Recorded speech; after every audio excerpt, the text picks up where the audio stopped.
Hola amigos, bienvenidos a un vídeo más sobre este canal de ecología numérica. Uno de los aspectos que más perturban a la gente que empieza con análisis de datos en, podríamos decir, grandes volúmenes, en Big Data, son ciertos formatos de dichos datos para almacenar dichos datos que pueden ser realmente complicados de usar para el que no está acostumbrado. Me refiero particularmente a uno de los formatos que más se utilizan últimamente, que es el formato NetCDF. Si nos vamos a la Wikipedia, vemos que el formato NetCDF son las siglas en inglés de Network Common Data Form. Para que nos familiaricemos un poco con este formato, decir simplemente que es un formato que tiene una serie de características, según nos dice la Wikipedia, que es autodescribiente, es decir, contiene una descripción de su contenido. No todos los formatos contienen descripción de su contenido, eso lo hace especialmente interesante porque cuando bajas un fichero con este tipo de formato, pues necesitas saber qué es lo que contiene, lógicamente. Segundo, es totalmente portable, podemos manejarlo con distintos sistemas operativos, puede almacenar números enteros, caracteres, números de coma flotante, es escalable, nos permite hacer estructuras muy complejas en los datos, es decir, sería algo así para que nos entendamos como una hoja de cálculo multidimensional, ¿no? Es completamente complementable, los datos nuevos pueden ser agregados, lo cual es muy interesante también. Se puede compartir con distintos programas, podemos verlo en un editor de textos, se puede importar a R, que es la solución que no recomendaría inicialmente porque en R es complicadillo usarlo. Hay varias librerías para formato NetCDF, perdón, pero es complicado. Y luego es muy compatible con versiones anteriores. Esto es muy interesante porque hay formatos que no son nada compatibles cuando cambias de uno a otro. Sería muy parecido a esas bases de datos que usábamos antiguamente, ¿no? Cuando los inicios de la informática, ¿no? Que preguntabas a la base de datos y te daba pues el tipo de datos, ¿no? que requerías. Este formato cada vez está más extendido y por tanto conviene utilizarlo, pero no hace falta ser un experto. Os voy a mostrar un sistema mediante el cual vamos a poder utilizar este formato con bastante facilidad. Y para ello nos vamos a ir a un software que se llama Panoply, que es un visor de la NASA y que es sencillo de instalar y de configurar. Si nos vamos a la página de Panoply, voy a poner por aquí abajo, vemos que es para manejar precisamente este fichero, NetCDF, pero también HDF y visores de datos en GRIP. ¿Qué son datos en GRIP? Bueno, pues los datos en GRIP Data Viewer y también datos en GRIP, datos en rejilla, es decir, con longitud y latitud, datos georreferenciados. Bien, en esta página pues podemos explorar distintas características del visor y eventualmente pues instalarlo desde la página del visor con distintas versiones que van saliendo. Y una vez instalado, es un visor que funciona en Java, por tanto deberéis tener instalado alguna versión de Java previa. Pues nos vamos a ver a la página de software, aquí lo tenéis. Panoply, tenéis otras herramientas también, pero esta creo que es bastante interesante. Y aquí lo tenéis, la última versión requiere, a la fecha de este tutorial, requiere Java 11. Y bueno, pues es simplemente bajarlo aquí. Como veis, y esto es muy interesante también, lo tenéis para Macintosh, para Windows y en este caso voy a usar la versión de Linux. Decir que la versión de Linux viene comprimida, hay que descomprimirla, viene en dos formatos, zip y TGC. Y nada, se descomprime, es un ejecutable en Java y yo me he hecho un pequeño enlace dentro de mi sistema operativo Linux Debian. Me he hecho un pequeño enlace aquí al escritorio LXQT, que es un escritorio que uso en Linux un poquito minimalista. Y bueno, previamente me he bajado un fichero en formato NetCDF que concretamente es sobre corrientes marinas. Entonces, que me han pasado unos biólogos marinos.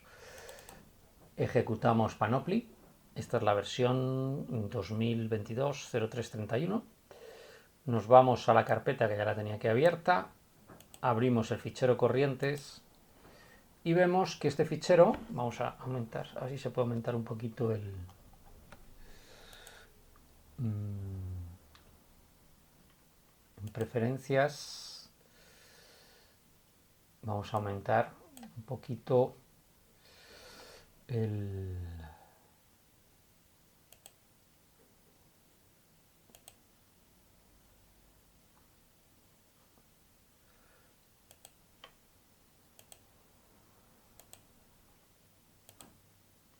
Vale. Quería aumentar un poquito la... Ahí está, un poquito levemente, tampoco aumenta mucho. Bien, en cualquier caso, vemos que tiene el fichero corrientes NC, lo he renombrado, tiene latitud, lo vemos ahí, longitud, tiempo, Eastward Ocean Current Velocity y Northward Ocean Current Velocity.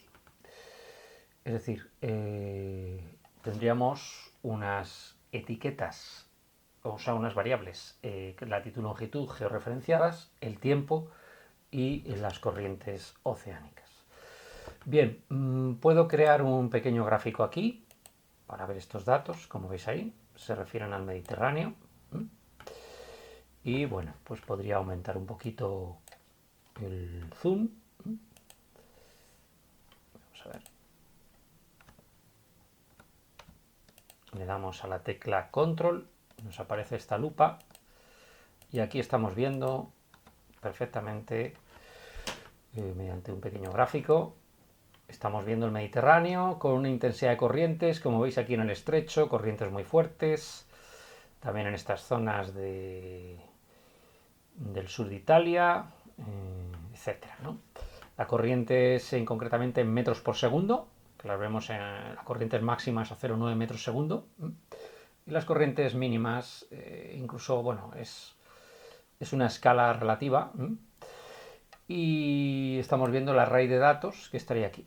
Mucha gente se va directamente a este array de datos y los copia y pega y Santas Pascuas, pero vamos a ver un sistema que es mucho mejor. Y es que nos vamos a situar en esta variable, Eastward Ocean Current Velocity, y le vamos a dar aquí a File, Export Data, pero no utilicéis CSV, porque luego al importarlo es más complicado. Usar un formato texto, que es todavía más estándar. Y este formato texto lo vamos a llamar, a ver, en la carpeta datos cetáceos, que es una cosa para cetáceos, y tenemos aquí las corrientes oceánicas. Bien, lo he llamado este.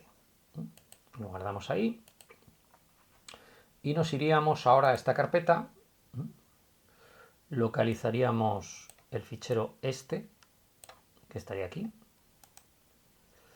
Lo abriríamos en este caso con una hoja de cálculo, como veis ahí, sencilla.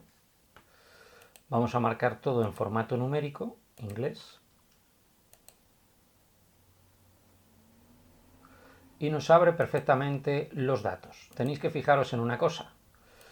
Donde pone NaN significa que en esa observación de latitud y longitud no hay datos de corriente. Puede ser porque en ese momento no había datos, o puede ser porque, claro, son datos grid, son datos en rejilla, y por tanto ahí no hay corrientes marinas porque a lo mejor no hay mar directamente. Y la escala de tiempo, que la vemos ahí en números, habría que ponerla en formato de fecha.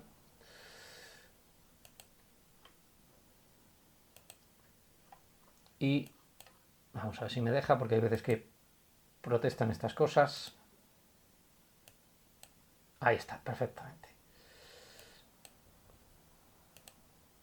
Bueno, perfectamente me la ha puesto en un formato, a ver un momentito, formato celda, fecha, vamos a poner, bueno, español, vamos a ponerlo en inglés,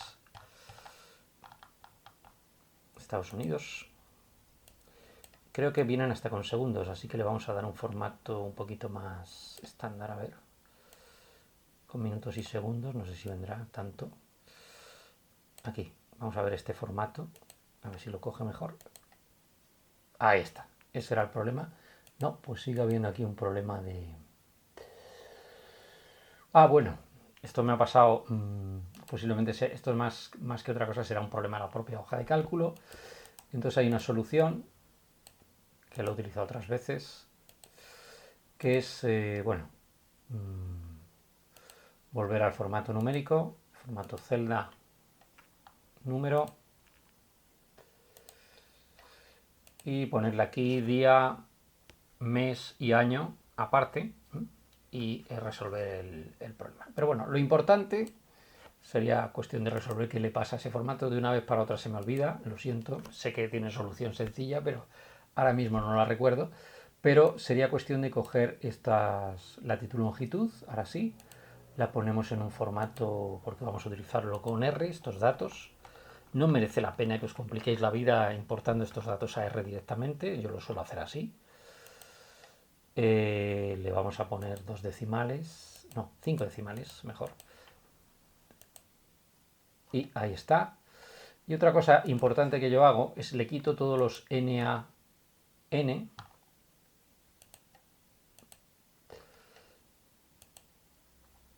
Ahí lo tenéis. Y ahora comprobaréis que el fichero es kilométrico. Ah, no, pues no hay tantos NN. A ver un momentito. Ah, bueno, que ha tardado tiempo en ordenarlo, sí. Habría que irse al final. Fijaros, tiene 386.080 filas. Entonces me iría hacia arriba con un poco de paciencia. También lo puedo hacer a saltos de pantalla, pero bueno.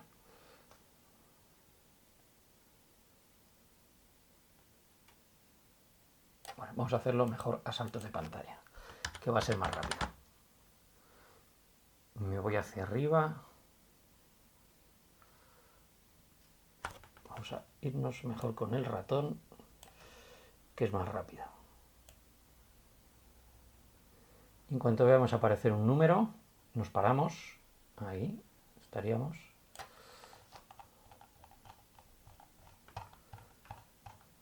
A ver, vamos un poquito para arriba. Es que claro, con estos tamaños de ficheros podéis imaginar que cualquier ayuda es poca, porque podríamos trabajar directamente. Ahora sí, me voy para abajo, lo corto. Fijaros que estamos hablando de... se ha cerrado de golpe. Bueno, estamos hablando de un Intel 9. A ver, podría hacerlo otra vez. Es que está un Intel 9 con 32 GB de RAM. O sea, estamos hablando de una máquina realmente potente en la que estoy trabajando. Pero bueno, se ha cerrado. Habría que hacerlo otra vez. Quizá borrarlo en pequeños trozos. Es que está borrando miles de filas. Entonces, claro, protesta. Lo que quiero decir con esto es que si estás trabajando con estos volúmenes de datos, pues evidentemente necesitas herramientas sencillas que te simplifiquen la vida. Pero al mismo tiempo vas a tener el problema de que esos volúmenes de datos pues exigen ciertos apaños, por decirlo de alguna manera. Y en este caso habéis comprobado que es incluso en un Intel 9 con 8, a ver, esto tiene 16 cores. Yo tengo aquí el programa de información ARINFO de Linux.